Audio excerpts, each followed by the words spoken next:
Why do today what you can put off until tomorrow, or even the next day or the next day? We all know that plenty of people live by that mantra. Maybe you're one of them. But when it comes to financial planning, you might need to change that outlook. In today's segment, sponsored by Safe Harbor Retirement Group, we're taking a look at how procrastination can cost you in the long run. It's always great to kick off a new year and a new attitude with Corey Sickles, who is the president of Safe Harbor Retirement. Hi, Corey. Hi, Robin. Happy New Year.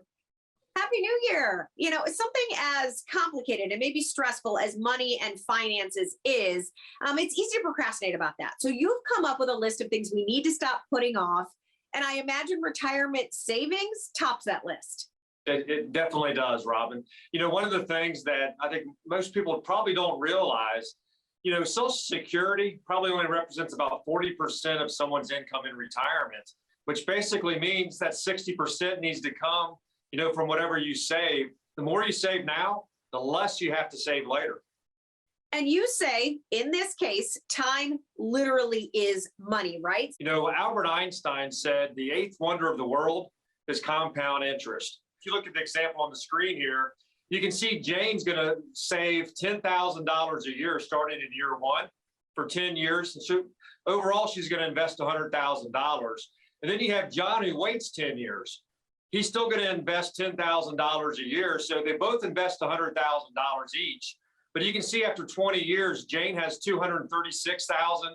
John has a little over, about $131,000.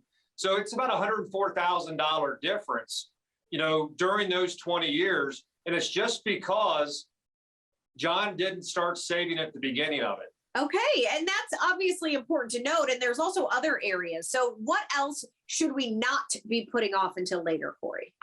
Well, I think the number one thing people put off is estate planning. You know, and it's not so much about, you know, you don't have to have a lot of money in order to, you know, to go through an estate planning process. Everyone needs to do it because at the end of the day, if something unexpectedly happens, you just want to make sure that everything goes the way that you want it to. And if you don't have an estate plan in place, you're going to leave it up to a judge or probate court to determine how those assets, you know, are going to be distributed. And let's face it, people don't like to do it because everyone thinks they're going to live forever.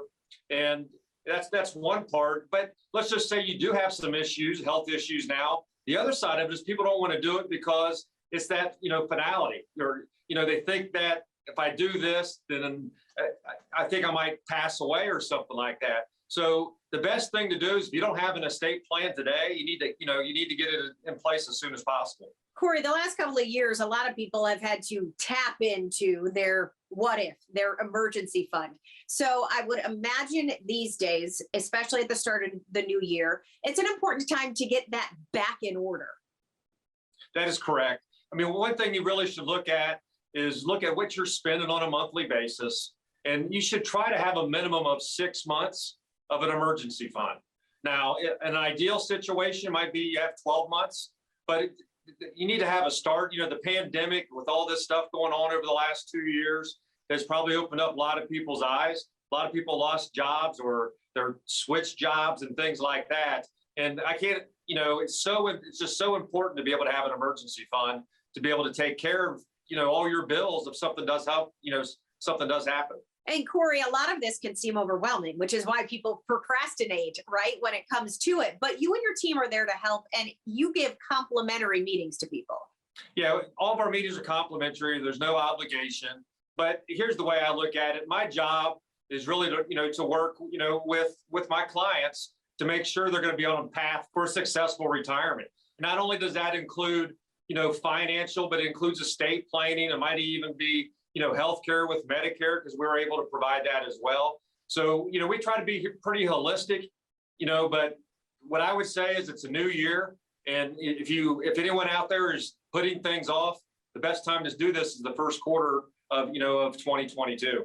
All right. So take that advice. SafeHarborOH.com, a great place to get all the contact information for Corey and his team. Thanks, Corey. Thanks, Robin.